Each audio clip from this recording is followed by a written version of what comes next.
Hello guys, Malayali ബ്ലിസിൻ്റെ പുതിയൊരു എപ്പിസോഡിലേക്ക് ഏവർക്കും സ്വാഗതം. അങ്ങനെ ഏകദേശം ഒരു 2 വർഷത്തിന് ശേഷമാണ് നമ്മുടെ ഈ ഒരു ബൈക്കിന് നമ്മളൊന്ന് പൊടിയേറ്റിയെടുക്കുന്നത്. കഴിഞ്ഞ പ്രാവശ്യം നാട്ടിൽ വന്ന സമയത്തും അധികം ഓടിക്കാനൊന്നും പറ്റിയിട്ടില്ല.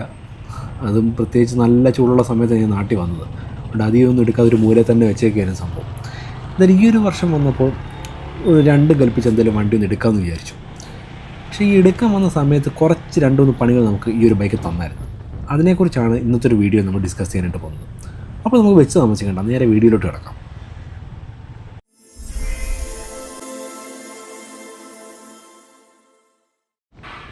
നമ്മുടെ ചാനലിൻ്റെ പേര് മാറ്റിയതിന് ശേഷം ഞാൻ ഡയറക്റ്റായിട്ട് ചെയ്യുന്ന ആദ്യത്തെ വീഡിയോ ഇതാണ്. ഇതിന് മുമ്പുള്ള വീഡിയോസ് എല്ലാം വൈഫാണ് ചെയ്തുകൊണ്ടിരുന്നത്. എൻ്റെ പിന്നിൽ ക്യാമറമാനായിട്ടാണ് ഞാൻ നിന്നിരുന്നത്. അതുകൊണ്ട് എന്നെ ആർക്കും ഇങ്ങനെ കാണാൻ പറ്റിയിട്ടില്ല. ഈ വീഡിയോ നോക്കിയാൽ എന്നെ കാണാനായിട്ട് പറ്റത്തില്ല. നമ്മൾ ഈ ഒരു വീഡിയോ എടുത്തേക്കുന്നത് തന്നെ ഒരു FPV രീതിയിൽ തന്നെയാണ് നമ്മൾ ക്യാമറയൊക്കെ സെറ്റ് ചെയ്തെടുത്തേക്കുന്നത്. അപ്പോൾ ഇതിന് മുമ്പുള്ള നമ്മുടെ ചാനലിൻ്റെ പേരെന്ന് പറയുന്നത് റൈഡേഴ്സ് വ്ലോഗ് എന്നാണ്. അതിൽ നമ്മൾ കൂടുതലായിട്ടും ചെയ്തിരുന്നത് നമ്മുടെ ബൈക്ക് കൊണ്ടുള്ള യാത്രകളായിരുന്നു. പിന്നെ അതുപോലെ തന്നെ നമ്മളെങ്കിൽ ഓരോ ബൈക്കിൻ്റെ റിവ്യൂസ് നമ്മൾ ചെയ്യാറുണ്ടായിരുന്നു. പിന്നെ ഓട്ടോമൊബൈൽ റിലേറ്റഡുള്ള കുറച്ച് വീഡിയോസ് നമ്മൾ ചെയ്യാറുണ്ടായിരുന്നു. അതുപോലെ തന്നെ നമ്മുടെ പഴയ വീഡിയോസ് ഒന്നും നമ്മൾ ഡിലീറ്റ് ചെയ്ത് കളഞ്ഞിട്ടില്ല. എല്ലാം നമ്മുടെ ഈ ഒരു ചാനലിൽ തന്നെ ഉണ്ട്. അപ്പോൾ ഇൻട്രസ്റ്റഡ് ആയിട്ടുള്ളവർക്ക് ചെക്ക് ചെയ്താൽ നമുക്ക് പഴയ വീഡിയോസ് നമ്മുടെ കാണാവുന്നതാണ്. ഞാനിപ്പോൾ ഈ ഒരു മോട്ടോർ വ്ലോഗിങ് ചെയ്തിട്ട് തന്നെ ഏകദേശം ഒരു 3 വർഷത്തിൽ പുറത്തായി. അങ്ങനെ ഈ ഒരു ടൈം നമ്മൾ ഓൾറെഡി ഇപ്പം GoPro ഒക്കെ സെറ്റ് ചെയ്ത സമയത്ത് സെറ്റിങ്സിൽ കുറച്ചൊരു മിസ്റ്റേക്ക് എൻ്റെ ഭാഗത്തു നിന്ന് വന്നു.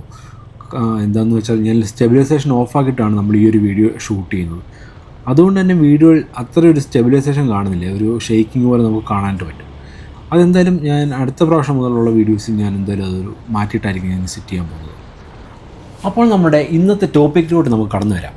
നമ്മൾ മെയിനായിട്ട് നമ്മൾ ഇന്ന് ഡിസ്കസ് ചെയ്യാനായിട്ട് പോകുന്നത് ഇത്രയും വർഷത്തിന് ശേഷം ഏകദേശം ഒരു വർഷം അനക്കാതിരുന്നൊരു വണ്ടി, മീൻസ് ഒരു വർഷം അനക്കാതിരുന്നു എന്ന് പറഞ്ഞാൽ ഒരു പ്രോപ്പർ റൈഡിന് പോകാത്തൊരു വണ്ടിയാണ് നമ്മുടെ ഈ ഒരു FC25 എന്ന് പറയുന്നത്.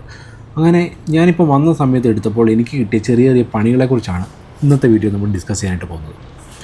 ഒന്നാമത്തെ കാര്യം, നമ്മൾ ആദ്യം ഈ ഒരു വണ്ടി എടുക്കുമ്പോൾ തന്നെ ആക്സിലേറ്റർ നല്ല ടൈറ്റായിരുന്നു. അപ്പോൾ ഓൾറെഡി ഞാൻ കഴിഞ്ഞ പ്രാവശ്യം വന്നപ്പോൾ തന്നെ അന്ന് എനിക്ക് ആക്സിലേറ്റർ കേബിൾ അന്നേ ടൈറ്റ് ഉണ്ടായിരുന്നു. പക്ഷേ അന്ന് എനിക്ക് റീപ്ലേസ് ചെയ്യാനായിട്ട് ആക്സിലേറ്റർ കേബിൾ ഇതിൻ്റെ ഒറിജിനൽ കിട്ടിയില്ലായിരുന്നു. അതുകൊണ്ട് സിംഗിൾ ചാനലാണ് ഇത്. ഇപ്പം FC25 ഉപയോഗിക്കുന്നവർക്കറിയാം, ഇതിന് 2 കേബിളാണ് വരുന്നത്. അപ്പോൾ ലാസ്റ്റ് ഞാൻ വന്ന സമയത്ത് ഒരു കേബിൾ മാത്രമേ ഞാൻ റീപ്ലേസ് ചെയ്തുള്ളായിരുന്നു. നമ്മൾ ത്രോട്ടിൽ കൊടുക്കുന്ന സമയത്ത് അത് എവിടെയാണോ പിടിക്കുന്നത് അവിടെ സ്റ്റക്കായിട്ട് നിൽക്കലായിരുന്നു. ഈ പ്രാവശ്യം വന്നപ്പോൾ നമുക്ക് കിട്ടിയ പണിയെന്ന് പറയുന്നത്. പിന്നെ അടുത്തതായി നമുക്ക് കിട്ടിയെന്ന് പറഞ്ഞാൽ ബ്രേക്ക് ടോട്ടലി ഔട്ടായിരുന്നു. റിയർ ബ്രേക്ക് തീരെ കിട്ടുന്നില്ല. ഫ്രണ്ട് നമുക്ക് ചെറിയൊരു ബൈറ്റ് കിട്ടുന്നുണ്ടായിരുന്നു. നമ്മളിങ്ങനെ കുറേ നാളൊക്കെ വണ്ടി ഉപയോഗിക്കാതിരിക്കുന്ന സമയത്ത് ഇതിനകത്ത് എയർ കയറുന്നതാണ് ഇതിൻ്റെ മെയിൻ പ്രശ്നമെന്ന് പറയുന്നത്. നമ്മൾ കണ്ടിന്യൂസ് യൂസ് ചെയ്യുകയാണെങ്കിൽ നമുക്ക് ഈ ഒരു പ്രശ്നം വരുന്നതല്ല. ഇത്രയും പണികളായിരുന്നു ഈ ഒരു വണ്ടിയിൽ ഈ വർഷം ഉണ്ടായിരുന്നത്. പിന്നെ അടുത്തതായി കിട്ടിയൊരു പണി എന്ന് പറയുന്നത് നല്ല രസകരമായിട്ടുള്ളൊരു പണിയായിരുന്നു. ഞാൻ വണ്ടി നമ്മുടെ ഈ ഒരു സർവീസിങ് എല്ലാം കഴിഞ്ഞിട്ടൊന്ന് വാട്ടർ സർവീസ് ചെയ്യാനായിട്ട് കൊണ്ടുപോയി. അവിടെ നിന്നാണ് അടുത്ത പണി കിട്ടിയത്. നല്ലപോലെ ഒരു വാട്ടർ പ്രഷറൊക്കെ ചെയ്ത് അടിച്ച് നല്ലപോലെ ക്ലീനാക്കി തന്നു. എനിക്ക് തോന്നുന്നു ചെയ്ത സമയത്ത് വെള്ളമാക്കി ഇതിൻ്റെ സ്പാർക്ക് പ്ലഗിൻ്റെ ആ ഭാഗത്ത് ഇറങ്ങിയായിരുന്നു. വാട്ടർ സർവീസ് ചെയ്തൊരു പുള്ളി എന്ന് പറയുന്നൊരു ബംഗാളിയായിരുന്നു. ആ പുള്ളി ആ സ്പാർക്ക് പ്ലഗിൻ്റെ അഡാപ്റ്റർ വലിച്ചങ്ങ് ഊരി.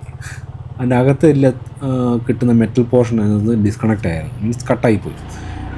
അത് നമ്മൾ മാക്സിമം ഓർഡർ ചെയ്യാവുന്ന പണികളെല്ലാം നമ്മൾ ചെയ്ത് നോക്കി, കുത്തി നോക്കി, വെള്ളം മാക്സിമം ഡ്രെയിൻ ചെയ്ത് എയർ അടിച്ച് നോക്കി, എല്ലാ പണിയും ചെയ്തു. അവസാനം നമ്മൾ ചെയ്ത ആ ഒരു വർക്ക്ഷോപ്പിൽ തന്നെ ആളെ വിളിച്ചു. നോക്കിയപ്പോഴത്തേക്ക് ഇതിൻ്റെ അഡാപ്റ്റർ കട്ടായിപ്പോയി.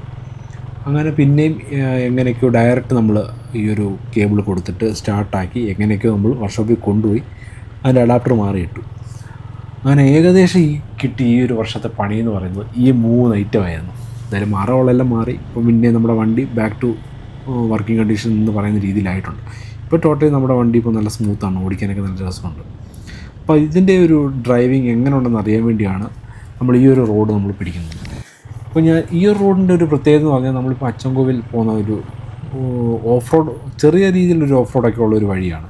അപ്പോൾ നോക്കിയാൽ തന്നെ കാണാം നിങ്ങൾക്ക് റോഡൊക്കെ ഏകദേശം എല്ലാം പൊട്ടിപ്പൊളിഞ്ഞ് കിടക്കുകയാണ്. നമ്മൾ ഈ ഒരു റൂട്ട് ചൂസ് ചെയ്ത് തന്നെ നമ്മുടെ സസ്പെൻഷൻ എന്തെങ്കിലുമൊക്കെ ഒരു ലീക്കോ കാര്യങ്ങളൊക്കെ ഉണ്ടെങ്കിൽ നമ്മൾ ഈ ഒരു ഓഫ് റോഡ് ഓഫ് റോഡിൽ പോകുമ്പോൾ തന്നെ നമുക്ക് മനസ്സിലാക്കാനായിട്ട് സാധിക്കും. അപ്പോൾ അത്യാവശ്യം നല്ല സസ്പെൻഷൻ ട്രാവലൊക്കെ ഉള്ളതുകൊണ്ട് തന്നെ നമുക്ക് എന്തെങ്കിലുമൊക്കെ ലീക്ക് ഉണ്ടെങ്കിൽ അപ്പോൾ തന്നെ നമുക്ക് അറിയാനായിട്ട് പറ്റും. അതുകൊണ്ടാണ് മെയിൻലി ഞാൻ ഈ ഒരു റൂട്ട് തന്നെ ഞാൻ ചൂസ് ചെയ്തത്.